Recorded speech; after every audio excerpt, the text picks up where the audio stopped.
Getting historical price data for your backtest can be tricky. I'm going to show you how to use Python to download it directly from Yahoo Finance for stocks, Forex, and crypto. We'll begin with a little bit of setup. First, head over to python.org and download the latest version. During the installation, make sure that you click the Add to Path button. Next, open up your command prompt, then type pip install yfinance. This will download and install the library that we're going to use to download data from Yahoo Finance. With that done, we can now start getting into the code. Open up the editor of your choice. I'm using VS Code here, and I'm working with a notebook. If this is your first time using VS Code, then head over to the extensions button here and install Python as well as Jupyter, which you can find by just searching at the top here. In this notebook, I can start by importing the yfinance library that I just installed as YF for shorthand.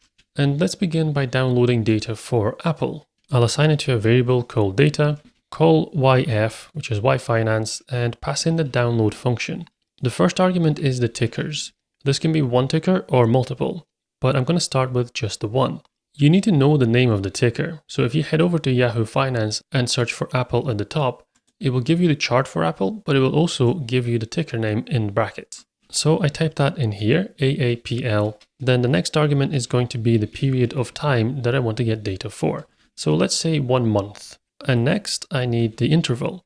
So the interval for this is going to be daily. I'm just going to start off by getting daily data. And below that, I want to print out the data to see what it looks like. So if I now run this code, it's going to download data from Yahoo Finance and store it inside a data frame.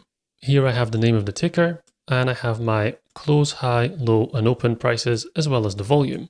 This is daily data, and it goes back 1 month. It typically isn't very useful to actually have the ticker name in the data frame. It's only applicable if you're going to have multiple tickers. Because I'm working with just one here, I'm going to pass another argument, which is multi-level index, and I will set that to false. And now if I rerun it, you'll see that that's completely disappeared, and it just gives me the price data for Apple. I also don't like the order of the columns, because traditionally it would be open, high, low, close, but for some reason the close is the start here. So I can also reorder them by saying data is equal to the original data frame, 2 sets of square brackets, and then I put in the column names in the order that I want them. So I want open, high, low, and then close. And at the very end of that, I'll still keep volume. Rerun it again, and now I get them in the proper order. But what if I want to download data for multiple things at the same time?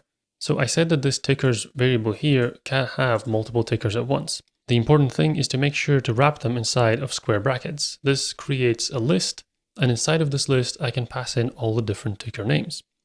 So I want to also get Microsoft, and I will get Google. If I rerun this now, I've got a much bigger data frame, and this time notice even though I've passed in multi-level index as false, it's automatically disregarded because it needs to use the names of each of the tickers. I still have all of the original headings, open, high, low, close, and volume, but now underneath those headings, I have each of the individual stocks. This can be a really handy way of getting a lot of data all in one go, but now if I want to separate it, I can split it out of this big data frame into individual ones. Let's say I want just the Microsoft data. I can say MSFT underscore data is equal to the original data, so the full data frame, .xs, and in here I need to pass the name of the column that I'm interested in, which is MSFT. The next argument is the axis that I want to search along, and the axis is 1 because I'm looking for the columns of data. The second argument is the level. The level here is referring to the heading level. This first row is level 0, and the second row is level 1. Level 1 is what contains the ticker names, and that's what I'm searching for. I'm looking for MSFT in level 1. So now I can output MSFT data. And down here, I have the extracted version of the price data just for Microsoft. So far, I've looked at how to get data for a specific time period of 1 month, but it's also possible to specify a date range. Inside this new column, I'm going to say data is equal to yf.download, and I'll pass in the same information as before. So I'm going to go for Apple again, but this time instead of the period, I will define a start and end dates. Both of them are strings, so the start date is going to be, let's say 2023 0101, so the 1st of January 2023, and the end date is going to be 2025 0408, which is today's date. The rest of the arguments I keep the same. I'm still looking for daily data. I will come on to intraday shortly. And then I want to pass in this multi-level index of false because I'm just getting one ticker's worth of data. And let's just output this and see what it looks like. So this time around, I have far more data. Now I'm going back from the 3rd of January 23 to the 7th of April 25. It can also be useful to plot this data out just to make sure it looks correct and is what you expect it to be. So for that, I'm going to import matplotlib.pyplot as PLT. And then I will plot the close prices. So I'll access my data and search for the close column that I'll call plot, and I'll give this a title of closing price. And then at the bottom, I just say plt.show. This is now going to take the data I just downloaded for Apple for those 2 years, and it will plot it out. I can compare that side by side with a chart from Yahoo Finance to show that what I've downloaded matches up. Just a note here, if you get an error when you're running this that says that this library is not installed, then it can also be installed with a pip command by saying pip install matplotlib. Before we move on to intraday data, let's also have a look at how this can be used to download Forex and crypto data. All I need to do is change the ticker name accordingly. But this is where it's important to look at Yahoo Finance to see what it calls the ticker. So for Euro USD, for example, it's Euro USD equals X. If I now rerun this, I get the new data for the Euro USD pair. And I can update my plot to see how that changes. Same for Bitcoin, that becomes BTC-USD. And that gives me its own price chart here. Now let's look at how you get data for lower timeframes. I'm going to paste in the code from above to avoid typing it out again. And I'll still get Bitcoin data, but this time I will change the interval from 1 day to 1 hour. And if I run this code again, I now get an error. So it says, price is missing, possibly delisted, no price data found.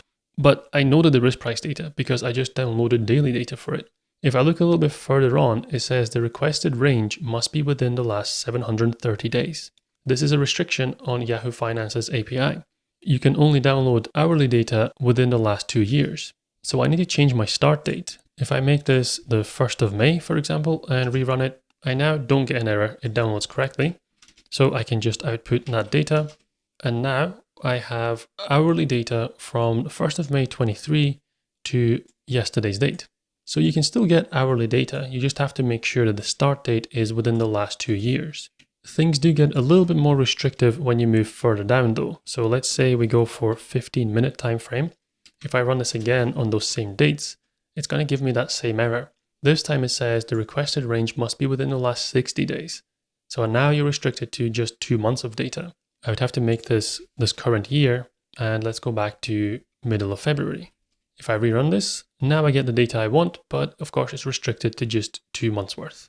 Once I have this data, a lot of the time it's useful to export it into an Excel spreadsheet.